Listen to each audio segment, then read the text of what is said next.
This news is presented by Yuvan Trading Company, डिडवी टिक्कर हमीरपुर। सभी प्रकार के पावर टूल्स, इंडस्ट्रियल टूल्स और आटा चक्की इत्यादि के लिए संपर्क करें। हिमाचल प्रदेश में स्वर्ण आयोग के गठन को लेकर क्षत्रिय महासभा सरकार के खिलाफ मोर्चा खोले हुए है। देवभूमि क्षत्रिय संगठन ने आज अपनी मांग को लेकर विधानसभा की तरफ कुछ किया, लेकिन पुलिस ने इन्हें बैरिकेडिंग कर चौड़ा मैदान में ही रोक लिया। 1000 के करीब इन लोगों ने सरकार के खिलाफ जमकर नारेबाजी की और कानून लाकर जल्द आयोग के गठन की मांग उठाई है। इससे पहले संगठन मुख्यमंत्री आवास ओक ओवर के बाहर धरने पर बैठ गया था। क्षत्रिय संगठन सरकार पर वादा खिलाफी का आरोप लगा रहा है। संगठन के अध्यक्ष सुमित ठाकुर का कहना है कि अप्रैल में सरकार ने आयोग गठन करने का आश्वासन दिया था, लेकिन अभी तक सरकार की ओर से इसको लेकर कोई कदम नहीं उठाया गया। सरकार स्वर्ण समाज की अनदेखी कर रही है। उन्होंने चेतावनी दी कि यदि उनकी मांग पर अमल नहीं किया गया तो चुनावों के दौरान वह किसी भी विधायक को अपने घर में घुसने नहीं देंगे।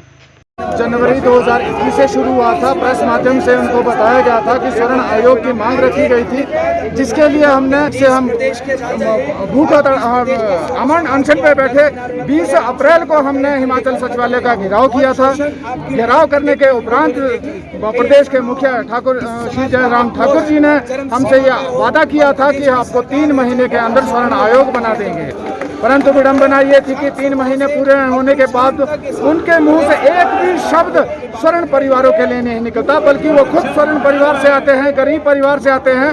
उन्हें शायद आज तक स्वर्ण परिवार और गरीबों की उन्हें कोई पहचान नहीं है। यदि मेरे मुख्यमंत्री जी को शायद उस चीज़ की पहचान होती तो शायद वो हम लोगों के बारे में भी सोचते। क्या हम स्वर्णों के बीच गरीब नहीं है? हम किसी भी जाति के अगेंस्ट नहीं, हम किसी के आरक्षण के अगेंस्ट नहीं है। हम ये कहते हैं कि स्वर्णों को भी एक स्थान वो दिया जाए जहाँ पे वो बात कर सकता है। आयोग वो स्थान होगा जहाँ पे हम लोग बात कर सकते हैं। कुछ लोग ये भी कह रहे हैं अगले व्यवहार कर रही है। हमने परमिशन ली थी विधानसभा घेराव की, परंतु सरकार ने हमें चौड़ा मैदान में ये आपके सामने बैरिकेड लगा। अछूता व्यवहार जब वो स्वर्ण परिवारों के साथ करेगी तो आने वाला समय उनके साथ वो किस प्रकार से कार्य करेगा वो खुद अपने दिल से आप पूछे। तो स्वर्ण आयोग का पढ़ना इसलिए जरूरी है कि हमें एक प्लेटफॉर्म, जिस तरह महिला आयोग बना, वो कोई जाति के आधार पर थोड़ी बना। महिला आयोग बना वो सिर्फ महिलाओं को प्रोटेक्ट करने के लिए बना। स्वर्ण आयोग भी उसी प्रकार से स्वर्णों को प्रोटेक्ट करने के लिए, वो स्वर्णों के लिए जो भी उत्थान के कार्य हो गए वो कार्य करेगा। हम लोग किसी हैं, लेकिन स्वर्णों को तो सबसे 40 वाला नौकरी लगती है, तब आप सुरक्षित मानते हैं कि 40 अंक वाला डॉक्टर लगता है और 90 वाला अंक वाला घर में बैठता है। जब झूठे केस होते हैं तो और सरकार उस 80 लाख लोगों की संख्या अगर पूरे हिमाचल प्रदेश की है, 60 लाख की संख्या में स्वर्ण समाज रहता है, तो उन 60 लाख लोगों के प्रति भी तो प्रदेश सरकार की जिम्मेवारी बनती है। जिस प्रकार यहाँ पर अन्य आयोग बने, हमने मांगा क्या? हमने एक आयोग ही तो मांगा है कि जिस प्रकार अन्य कमीशन काम कर रहे हैं, आप हमारे लिए कमीशन बना दी। मुझे नहीं लगता कि ऐसी कोई मांग है कि प्रदेश सरकार को बहुत बड़ी समस्या इसमें होनी चाहिए। जी, आपसे जानना चाहिए इससे पहले भी आप लोग यहाँ पे बैठे हैं और प्रदेश सरकार का कोई नुमाइंदा जब तक यहाँ पर नहीं आएगा हम लोग यहाँ से नहीं हिलेंगे, हम लोग यहाँ से नहीं हिलेंगे। हम लोग बड़ा शांतिपूर्वक तरीके से हम लोग बात रखने आए। हमने प्रदेश के नेताओं को पहले भी कहा है कि आप लोग जितना दरकिनार हम लोगों को करेंगे उतनी समस्या आप लोगों की बढ़ती जाएगी, उतनी चुनौतियाँ प्रदेश सरकार के और विपक्ष के सामने खड़ी होती जाएगी। हमारे लिए कोई चुनौती नहीं है। आज के प्रदर्शन सौतेला व्यवहार प्रदेश सरकार या विपक्ष में बैठे हो स्वर्ण विरोधी नेता, जिन्होंने आज तक स्वर्णों को हमेशा से दरकिनार किया है, अनसुना किया है, अनदेखा किया है। आज भी जब हम लोगों ने विधानसभा के पास मती मांगी, हम लोगों को चौड़ा मैदान पर रोक दिया गया। लेकिन हम मान सम्मान करते हैं यहाँ पर जो हमारे तैनात पुलिसकर्मी, हम लोग मान सम्मान करते हैं इन लोगों का। प्रदेश सरकार जब तक यहाँ पे नहीं आएगी, और आप लोगों के माध्यम से तो मैं ये भी कहना चाहता हूँ कि जो विपक्ष में हमारे नेता विधायक बैठे हैं, हम बोलना चाहते हैं यार कुछ तो शर्म करो। हम उन नेताओं को ही बोलना चाहते हैं कुछ तो शर्म करो यार। कब तक आप लोग एक समाज का शोषण करते रहोगे? आप लोग राजनीति के नाम पर, समरसता के नाम पर, सामाजिक एकता के नाम पर, इक्वलिटी के नाम पर कब तक देश को बेवकूफ बनाते रहोगे? आप एक तरफ ये सारा का सारा पाठ पढ़ाते हो, दूसरी तरफ आप आरक्षण की नीतियां लागू करते जाते हो। सरकार अगर हमारी बात नहीं सुनती, अपने पैर पर सीधे सीधे कुल्हाड़ी मारने वाली है। उपचुनाव आने वाले हैं, उसके बाद फिर चुनाव आने वाले हैं। आप लोगों को ऐसा नज़ारा, हम लोग बहुत बड़ी संख्या में इन नेताओं का बहिष्कार होने वाला है। इन नेताओं को इनके घरों में भी नहीं जाने दिया जाएगा। इस प्रकार का माहौल हिमाचल प्रदेश में खड़ा होगा। इस बैरिकेड से पीछे हमारे लोगों का जोश है और इस बैरिकेड को ना तोड़ना हमारा होश है। और जिस प्रकार से हमने प्रदेश सरकार के सामने 6 महीने से हम लोग मांग रख रहे हैं, तो वो होश के साथ ही तो है। अगर प्रदेश की सरकार अगर होश में हम लोग जब तक बात रखते रहेंगे और हमारी सरकार बेहोशी की हालत में पड़ी रहेगी, तो ये स्वर्ण समाज कब तक उस चीज़ को सहन करता रहेगा?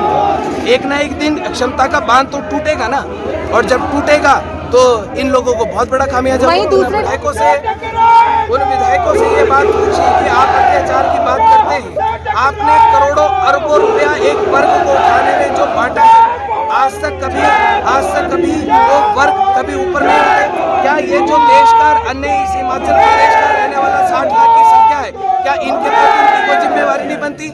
एट्रोसिटी में हमारे लोगों को बिना जांच के गिरफ्तार किया जाता है। आपकी प्रदेश सरकार द्वारा, आपके नेताओं द्वारा लाखों रुपया आवंटित किया जाता है। हमारी लड़कियों को भगाने के लिए 2.5 लाख रुपए की अंतर्जातीय विवाह प्रोत्साहन राशि दी जाती है। हमारे बच्चों से 1000 रुपया वसूला जाता है। दूसरी तरफ आप 100 रुपया वसूलते हो हमारे बच्चों को। जब हमारे बच्चे पुलिस की भर्तियां देने जाते हो, ना हमारे बच्चों को चेस्ट में रिलैक्सेशन, ना वेट में रिलैक्सेशन, ना हाइट में रिलैक्सेशन, ना मेरिट में रिलैक्सेशन। आप सारी की सारी रिलैक्सेशन एक तरफ देते जाते हो। अत्याचार नहीं? इस देश में रहने वाला 135 करोड़ की जनसंख्या वाला जो लोग हैं, वो एक समान है? किस आर्टिकल के आधार पर आप समानता के अधिकार की बात करते हो? किसके आधार पर आप हमें संविधान का पाठ पढ़ाते हो? हमने कहा कि भैया पहले खुद पढ़ लो, समानता का अधिकार की जानकारी खुद ले लो, क्या होता है समानता का अधिकार। आप एक वर्ग के गले पर आप तलवारों पर तलवारें लटकाए जा रहे हैं। इस देश में कसाब ने हजारों करोड़ों लोगों को, लाखों लोगों को मारा, हजारों लोगों को मारा, लेकिन जांच एजेंसियां बिठाई गई। और स्वर्ण समाज के लोगों के ऊपर जब एट्रोसिटी का केस लगता है, उनको सीधा बिना जांच की गिरफ्तारी की जाती है। आ रहे हैं, लेकिन ये जो देश की सरकारें हैं, ये इसको मजबूती में मजबूती, देश के प्रधानमंत्री रैलियों में जाते हैं और वो कहते हैं कि भी और मजबूती के साथ इसको लागू करेंगे। हमने कहा कि सीधे इससे बढ़िया गोली मारने का आदेश दे दो। कोई एट्रोसिटी का केस दर्ज कराएगा तो मार दो सीधे गोली। इससे ज्यादा और क्या शक्ति हो सकती है? कितना हम लोगों को और कितना हमारे लोगों को प्रताड़ित करेंगे? क्या इस देश के संविधान के अनुसार हमारा पक्ष सुनने का अधिकार हम लोगों को नहीं है? हम लोगों को हमारी बात रखने का अधिकार नहीं है? अगर हम लोग आज अपने अधिकारों की बात करते हैं, तो ये जो नेता है, निमन नेता, ये बोलते हैं जातिवाद को बढ़ावा दे रहे हैं। जब हम इनको कहते हैं कि जब तुम आरक्षण की नीतियां लागू करते हो, तो क्या वो जातिवाद नहीं है? क्या वो जातिवाद को बढ़ावा नहीं है? तुम एक वर्ग के अधिकारों को छीनकर दूसरे वर्ग की तरफ आप आरक्षण की आप ट्रॉफियां बांट रहे हो, क्या वो जातिवाद नहीं है? क्या वो जातिवाद को बढ़ावा देना नहीं है? आश्वासन आरती जी नहीं। आज 68 विधायक यहाँ पर बैठे हैं। 68 विधायकों को आज जवाब देना पड़ेगा, वरना यहाँ पर अभी बहुत सारी संख्या में लोग पहुँच रहे हैं। इनका गुस्सा भी झेलना पड़ेगा, आक्रोश भी झेलना पड़ेगा, उसका खामियाजा सरकार भुगतेगी।